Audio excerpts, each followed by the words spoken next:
Hi to all, this is Revati. നമ്മളിന്ന് pattern making ക്ലാസ്സിൽ pattern making tools ആണ് പരിചയപ്പെടുന്നത്. അതിനായിട്ട് ഏതൊക്കെ ടൂൾസാണ് പാറ്റേൺ മേക്കിങ്ങിന് ഉപയോഗിക്കുന്നതെന്നും അതെന്തിനൊക്കെയാണ് ഉപയോഗിക്കുന്നതെന്നുമാണ് ഈ ക്ലാസ്സിൽ നമ്മൾ പഠിക്കാൻ പോകുന്നത്. ആദ്യത്തേതാണ് എൽ സ്ക്വയർ. ഈ പിക്ചറിൽ കാണുന്ന എൽ സ്ക്വയർ ഉപയോഗിക്കുന്നത് 90 ഡിഗ്രി ആംഗിൾസ് വരയ്ക്കാനും സ്ട്രെയിറ്റ് ലൈൻസ് വരയ്ക്കാനുമാണ്, ചെരിവില്ലാതെ വരകൾ വരയ്ക്കാനായിട്ട്. അടുത്തതാണ് ഫ്രഞ്ച് കർവ്. ഇത് ആം ഹോള്, കഴുത്ത്, കോളറ് എന്നിവ കറക്റ്റായിട്ട് വരയ്ക്കാൻ വേണ്ടി ഉപയോഗിക്കുന്നൊരു ടൂളാണ്. അടുത്തതാണ് ഹിപ്പ് കർവ് റൂളർ. ഇത് ഹിപ്പ് ലൈൻസുകൾ വരയ്ക്കാൻ ആണ് കൂടുതലായിട്ട് ഉപയോഗിക്കുന്നത്. Measuring tape. ഇത് ബോഡി മെഷർമെൻറ്റുകൾ ശരീരത്തിൽ നിന്ന് കറക്റ്റായിട്ട് എടുക്കാനും പാറ്റേൺ വരയ്ക്കുന്ന സമയത്ത് മാർക്ക് ചെയ്യാനും ഒക്കെയാണ് ഈ ടേപ്പ് ഉപയോഗിക്കുന്നത്. Tracing wheel.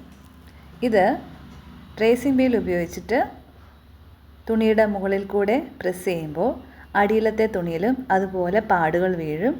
അങ്ങനെ ആ പാടിൽ കൂടെ വരച്ചെടുക്കാവുന്നതാണ്. ഇതാണ് pattern all. Dart point, pocket എവിടെയാണെന്ന് തീരുമാനിക്കുക, ഡ്രിൽ ഹോളുകൾ, ഇതൊക്കെ ഇടാനായിട്ടാണ് ഇത് കൂടുതലായിട്ടും ഉപയോഗിക്കുന്നത്. ഇതിൻ്റെ കൂർത്ത മുന കൊണ്ടാണ് അങ്ങനെ ചെയ്യുന്നത്. നോച്ചർ. ഇതൊരു ഉപകരണമാണ്. ഈ പിക്ചറിൽ കാണാം, ഒരു പേപ്പറിൽ നോച്ചർ വെച്ച് മാർക്ക് ചെയ്യുമ്പോൾ ചെറിയ ചെറിയ കട്ടുകൾ വീഴുന്നുണ്ടോ? ഇത് തയ്യത്തുമ്പ് മാർക്ക് ചെയ്യാൻ വേണ്ടിയാണ് ഇത് ഉപയോഗിക്കുന്നത്. Paper scissors. നമുക്കറിയാം, പേപ്പർ കട്ട് ചെയ്യാൻ വേണ്ടി മാത്രം ഉപയോഗിക്കുന്ന കത്രികയാണിവ.